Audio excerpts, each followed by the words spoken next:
submission, really appreciated. Thank you.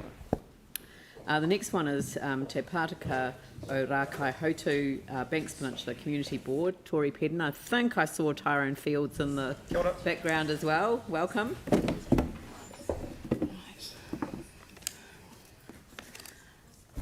Tēnā koutou e tēnei ahi ahi. Good afternoon, everyone. Thank you for the opportunity for us to speak to our board submission. Firstly, as a board, we understand there are financial restraints going forward. We appreciate the need to keep the rates increased to a minimum. However, we feel in some areas the level of service needs to be maintained. Land drainage charges, even though we understand the need, the mechanism in which these have been introduced is not quite right, and the calculations are not quite right either.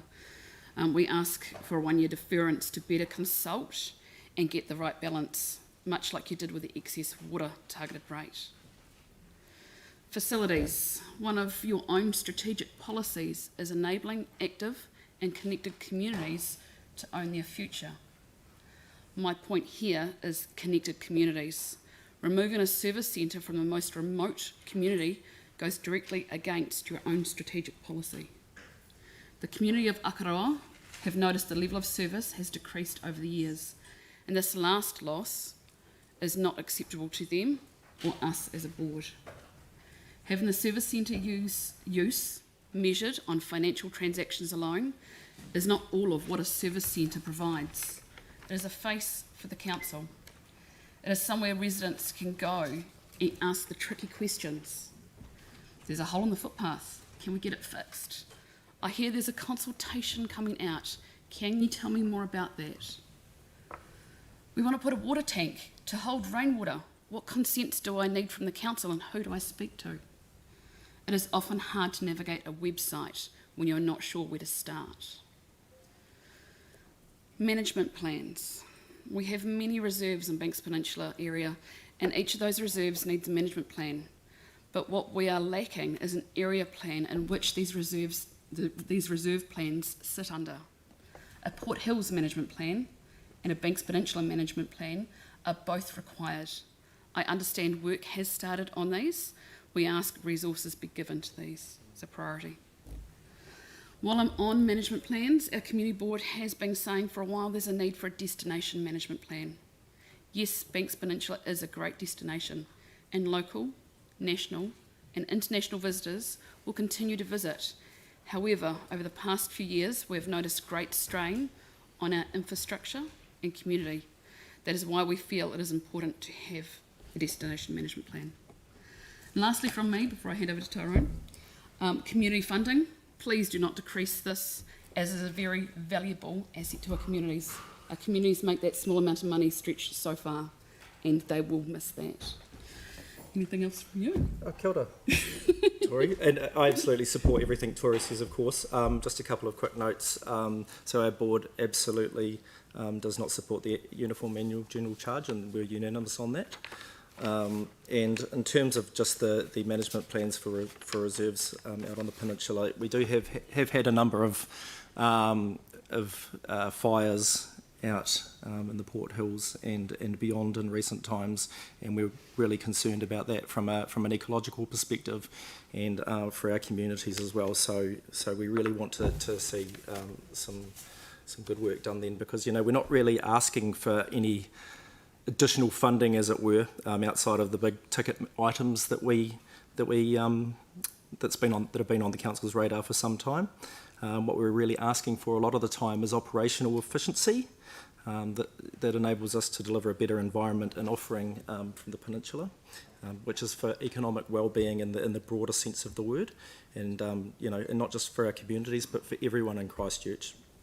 So we of course advocate for our communities, we advocate for the environment, and what's really important on the peninsula is that we have 6 hapu with mana whenua over our board area. That's really important to us. We have 4 marae there, so we really advocating for the strength of the relationship between council and our treaty partners. And so just want to finish off by saying the peninsula is an asset. So we need your help to improve the asset, because by doing that it gives our city better economic returns in the true sense of an economy. And I think that if a councillor, say, happened to have a batch in Akaroa, we want to make his or her life as wonderful as possible for that visit to the Peninsula. Kia ora, that's all from me. Kia ora taro. So that's, I think, us in a nutshell. I think we've covered most in the submission. Very good. Do we have any? Andrew? Thank you. Just going back to one of the first comments you made on the land drainage charges, you're asking for a deferral of implementation of this for a year so that there can be further consideration. Can you just expand a little bit on what you think needs to be further considered, or what unintended outcomes you think there might be from the current proposal? We've heard from some of the farmers in the area that will affect properties quite significantly, as in what might only affect small rural properties in a minor way.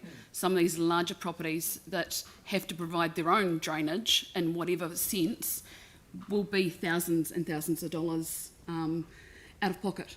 As we did write in our submission, that should you plant it in native forest and the value of your property go up, you are not actually gaining any money from that property.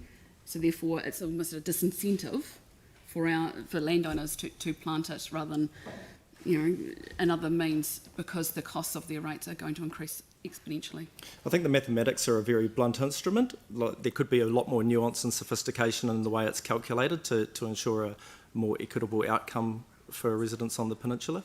The way it's done at the moment is kind of just sort of, right, there you go, and it's sort of when it starts scaling up, it actually starts to become quite inequitable. And being one of the residents that actually received the letter about the land drainage charge, we only received it 2 weeks before the end of the submissions period. So it actually came after almost 2 weeks after the date it was printed. So that was quite hard for residents to understand the ramifications of what this charge is, let alone time to give feedback to it. So that is another thing that has come back to me, and I mean, I've known that myself. So was it easily understood when you received that individual communication, or was it quite complex? It's hard for me to answer that because I already knew some background about that, but I did have pretend neighbours ask me Pretend you those weren't the questions. chair of the community board. Yeah. I think there is still some grey area that it needs further explanation because, our neighbours had to put in land drainage mechanisms when they built their property only in the last couple of years. And so now they've got to pay a land drainage charge, but they've had to fork out $25,000 for, stormwater runoff to be dealt with, and they're sort of going, well, we're now getting charged again when we've had to put this extra into our build. So, like I say, the questions that have come directly to me from my neighbours. That's good. Melanie, Sam. I was going to ask about these different properties for disposal that you've indicated. Some of them looking like people want native land, but there'd be other. Are the uses seen for all of these, all 5 of them? For the first few in Diamond Harbour in the past, so last term, the board did see a use, and there is some reasons why we want to hold on to that for now until there is a few things dealt with, i.e. the reserves, if they can be actually stated as reserves. Some other parts of land further down the list are on the Christchurch Highway, where are just landlocked bits of land that are being grazed at the moment. So for me and the board, we found that the process is not right to be put into an LTP. It needs to be put as standalone, and that's what the residents of Diamond Harbour are raising as well, that there's a concern that they haven't been able to draw it out on its own merit. But the board's taken a lot of looks at a lot of those pieces of land over a long period of time, and this is, where it is now is probably the right outcome. Okay, Sam. Yeah, thanks very much. Good presentation. In terms of the Akaroa Service Centre stuff, and I think it was quite good how you talked about the front-facing element of that and the need for it in the community. And just jog my memory, do you know what the usage was, or the patronage on a daily basis? Monetary-wise? No, like people going in. We have still not been received those numbers. They only took the numbers of financial transactions, and that's why we said that's not a good snapshot to capture how many people go into those service centres, because that's all they had was the financial transactions.